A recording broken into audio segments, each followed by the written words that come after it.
In a remote village in Senegal, where the sun beats down relentlessly and electricity was once only a dream, something extraordinary is happening. For generations, people in this community lived without power. No lights after sunset, no refrigeration, no way to charge a phone or power a fan on scorching hot days. Life stopped when the sun went down, and basic tasks were harder than they needed to be. But today, everything is changing, and it's all because of one simple yet powerful force: solar energy. What if a few solar panels could light up an entire community? What if children could finally study at night, and mothers no longer had to give birth by candlelight? What if clean water could be pumped with no fuel, and small businesses could thrive right where people live? That's exactly what's happening in a small village in Senegal, where a solar power project is doing more than providing electricity, it's transforming daily life, one rooftop at a time. This is not a story about high-tech gadgets or foreign aid, it's a story about people taking charge of their future. Through solar panels, training, and community ownership, they're bringing themselves into the modern age. And their success is inspiring other villages to follow. Stay with us as we explore how sunlight, determination, and smart planning are changing lives in ways that once seemed impossible. In the southwestern region of Senegal lies the small village of Kersamba. For generations, life here revolved around the rhythms of nature. Dawn brought fishermen to the river, midday, farmers to their fields, and sunset signaled rest. There was no reliable electricity, no internet, and no modern amenities. All of that began to change when a solar energy initiative arrived, lighting homes and powering possibilities. The journey began with a simple idea: harness the abundant sunlight of the Sahel to improve daily life. In 2021, a non-profit organization working in partnership with the Senegalese government embarked on a pilot project. Their vision was straightforward: install solar panels on rooftops and in public spaces to provide clean, accessible electricity. The journey would prove transformative. At first, villagers were skeptical. Many had seen failed development efforts before. Promises of progress that never materialized, broken generators, or solar installations that fell into disrepair. So when technicians arrived with shiny solar panels, questions followed. Who would maintain them? What if they broke? Could villagers afford repairs? To build trust, the project began with community meetings. Engineers explained how solar panels work, how batteries store electricity, and how even small systems can light a home. They introduced a simple payment plan. Families could pay a small monthly fee for maintenance. The fees were deliberately low, barely more than what people had spent on kerosene or dry cell batteries. Next came training. Young people from Kersamba were selected, educated in solar installation and maintenance. Over several weeks, they learned how to mount panels, wire inverters, check batteries, and troubleshoot problems. More importantly, they learned how to teach others. In time, the technicians became local ambassadors of solar knowledge. The first solar installations went on 5 homes, those of village elders and community leaders. These early adopters served as real-life examples. When the lights came on after sunset, the effects were immediate and dramatic. Children could study after dark instead of squinting under kerosene lamps. Families could charge phones and radios, opening a small window to the outside world. Word spread quickly. Soon, more households wanted solar power. The project expanded, installing panels on 100 homes and the local school. A small microgrid was built in the village center, enough to power street lamps and a few communal buildings. At the school, the impact was profound. Classrooms, once dim and dusty, now had reliable lighting and a projector powered by solar energy. Teachers introduced evening classes for adults learning reading and numeracy. Students used tablets and computers for the first time, accessing digital lessons and even simple online resources when mobile coverage allowed. In people's homes, evening life changed too. Instead of gathering around smoky lamps, families turned on lights to cook and eat safely. Radios brought news and music. Entrepreneurs started small businesses like phone charging stations and radio repair shops. Young women who once studied by candlelight traded books and stories in better lit evenings. Healthcare also improved. A solar-powered freezer was installed at a local clinic, enabling better storage of childhood vaccines. Midwives no longer relied on kerosene lamps to deliver babies at night. The clinic used solar-powered lighting during emergencies, improving safety for both patients and staff. One of the most inspiring effects was on clean water. A solar-powered pump was added to the village's central well. Before, people walked long distances or waited in line to draw water. With solar energy, they could pump water easily and store it in elevated tanks, improving sanitation and reducing waterborne disease. Economically, the village saw ripple effects. Savings from reduced fuel costs meant families had a little extra for food, medicine, or school fees. Small businesses emerged to repair panels, wire systems, and manage batteries. A local cooperative was formed to manage the solar microgrid, collect fees, and coordinate maintenance. It even hired a full-time technician trained from within the village. Beyond material benefits, solar power ignited pride. Kursamba became a model for nearby villages. Visitors came to learn, ask questions, and consider similar projects. The villagers who once watched outsiders deliver aid now taught others how to plan, fund, and sustain a solar initiative. Of course, the journey didn't come without challenges. Harsh weather and dust reduced panel efficiency. Batteries required periodic replacement.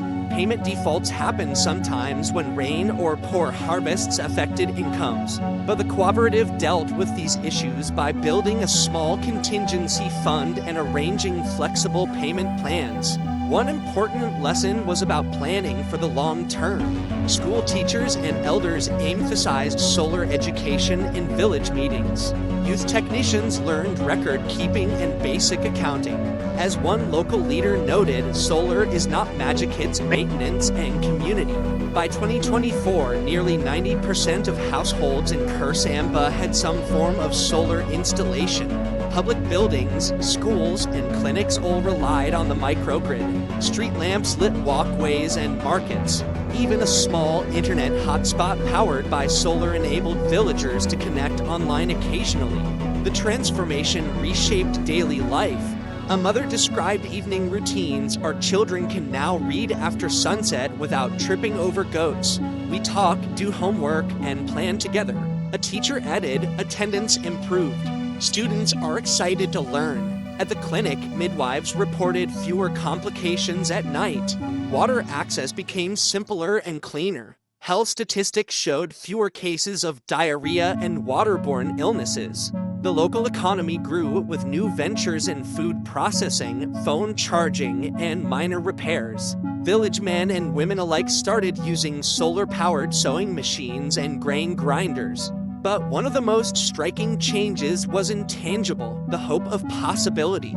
Seeing solar transform their own homes, people began envisioning other improvements: a livestock cooler, a community computer lab, maybe even solar refrigeration for local produce. The village became an incubator of ideas. Neighboring villages began taking note. Representatives visited, met with cooperative members, and asked, "How did you fund this? How did you train technicians? How did you organize payments and maintenance?" Kursamba leaders shared freely.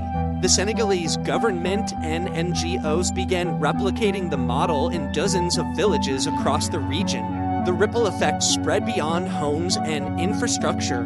Girls reported feeling more confident studying after dark. Teachers introduced digital literacy. Parents talked about their children pursuing professions they never imagined: nursing, engineering, teaching. The village pulled funds to send one youth to a training college in Dakar. By mid-2025, the local cooperative had saved enough to invest in further upgrades: more efficient batteries, a smart metering system to track usage, and solar-powered freezers to support small-scale agriculture and preserve goods for sale. The impact extended beyond the village borders. Health and education outcomes improved. Economic activity increased. Migration slowed. Young people were staying because opportunity was growing at home. Kursamba became a beacon of sustainable rural development. What makes this story special is not just the panels, but the process. It was a model of participation, capacity building, shared responsibility, and adaptation. It demonstrated that when communities own solutions, they are sustainable. It showed that solar energy, far from being distant technology, can be deeply human. Of course, challenges remain.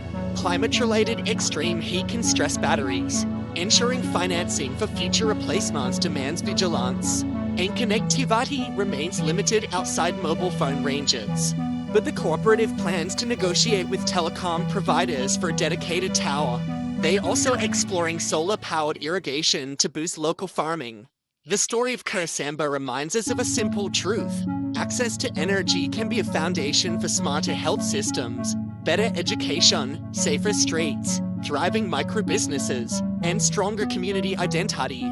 It shows that sustainable energy isn't just about carbon and climate, it's about dignity, opportunity, resilience. So, what lessons does Kurasamba offer?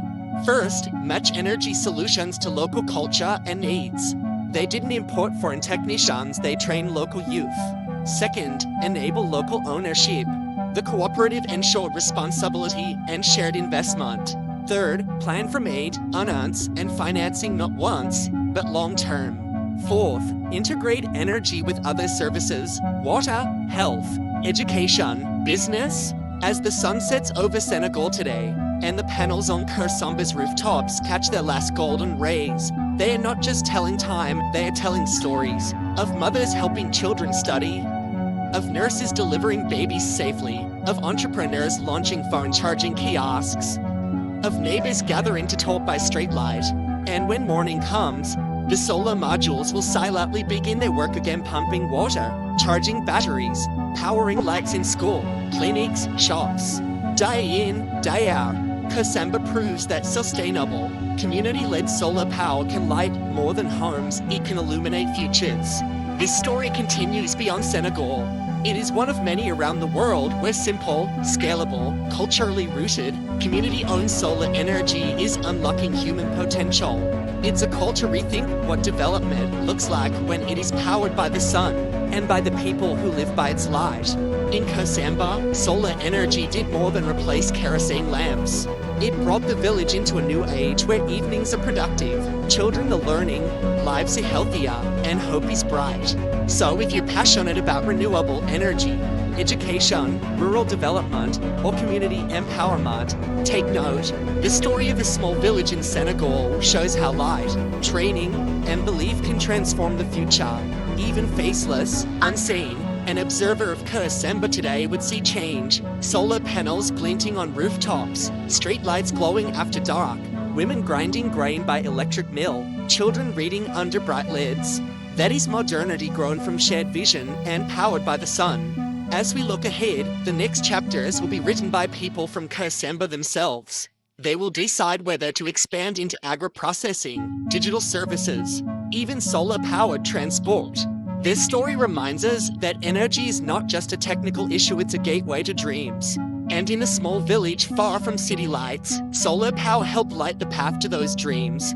What's happening in this village in Senegal is more than just a switch from darkness to light. It's a transformation powered by the sun and guided by the people themselves.